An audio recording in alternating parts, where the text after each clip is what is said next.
আমার নাম রুবেল। আমার বাসা হচ্ছে শ্যামপুকুর ৮ নম্বর ওয়ার্ড গন্ডাবাড়ি। আর আমি আজকে 15-16 দিন বাসাতে আছি ঢাকাতেন। আসার পরে আমার ছোট একটা পরিবার আছে, তোজমতি থাকে কামারপুরটি।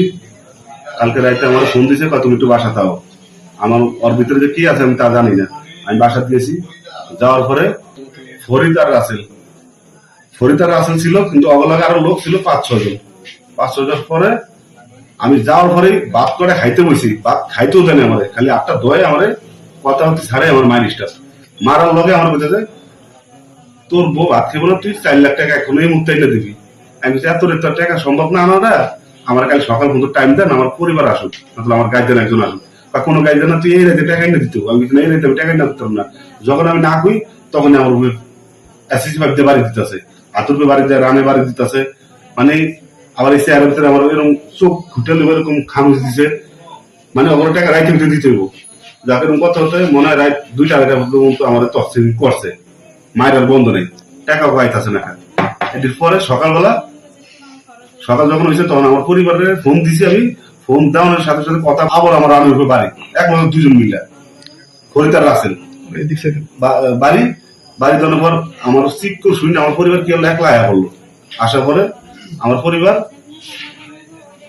পরিবার আসার পরে দেখলাম ওরা একটু মাইক থামাইছে। থামার পর আমার পরিবারে কইতাছে 4 লাখ টাকা বা এখন 1 লাখ টাকা আমার পরিবারে দিতে। আমার পরিবার 1 লাখ টাকার কথা কইতাছে, কইছে না আমাদের এই মুহূর্তে আমি 1 লাখ টাকা হইব না। ভাই আপনারা যেমনি পারেন, আপনি একটু বোনের মতন কইতাছি, আপনারা তো বোন থাকলে আপনি পায়ে ধরলে আপনি একটু চাইতেন। যেমনি পরিবারের ব্যাপার, যেমনি সমাধা হয় এমনি সমাধা করেন আপনারা। বারবার এই কথা কয়, এই কথা কোয়ানের লগে যখন ওই টাকার কথা না কইতাছে তখন আবার অরুপিতে আমার বাড়ি দিতেছে। বাড়ি দেওয়ার লোক আবার পায়ে ধরতেছে, ফরিদার রাসেলের আবার পায়ে ধরতেছে, তখন আবার বাড়ি দিতেছে। এরকম করতে করতে বাইরে আনার পর মানে 10-12টা বাড়ি দিচ্ছে। বাড়িতে আনার পর আবার আলাদা করে পাশাপাশি আমার বয়াইছে। বয়ানোর পর মানে 5 থেকে 10 মিনিট আমার জিরেতে দিচ্ছে। জিরেতে দেওয়ানোর পর 3-4 জন আমার চা হইতে পাঠিয়ে দিচ্ছে ঠেলা। আমি যাবো না জোর করে আমার পাঠাইছে।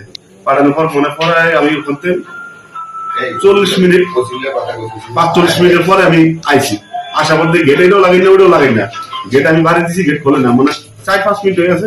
গেট বাড়ি দেওয়ার পরে আমি গেট খুলছি, খোলে দেয়, গেট খুলছে। খোলার পরে আমার হাসপাতালটা থাম দিচ্ছে, এইবার তুই এত তাড়াতাড়ি এসেছিস। পরে আমি ভিতর দিকে দিয়ে আমার পরিবার কান্দতেছে। মানে এই কান্দার লগে মহিলারা ওখান থেকে আমার পরিবার থামতেছে, মা তুমি থামো, আল্লাহ যা করবো তুমি থামো, আল্লাহ তুমি। মানে আরে মহিলারা বুঝতে আমাদের জন্য। এই বাড়িতে আসার পরে কোনো কথারে বাড়তি নয়, বারবারই বাগানে দুধ দেয়, গলা ধরে দেবো। বারবার বাগানে দুধ দেয়, 2-3 বার দুধ দিচ্ছে অলরেডি, গলা ধরে দেওয়ার জন্য। পরে যে আমি শুনছি, শোনার পরে আমি কইতাছি বোন তো এটা যেমন এটা সুস্থ একটা বিচার কিভাবে পাইতে পারি, আমরা গরিব মানুষ এই ব্যবস্থা করুন।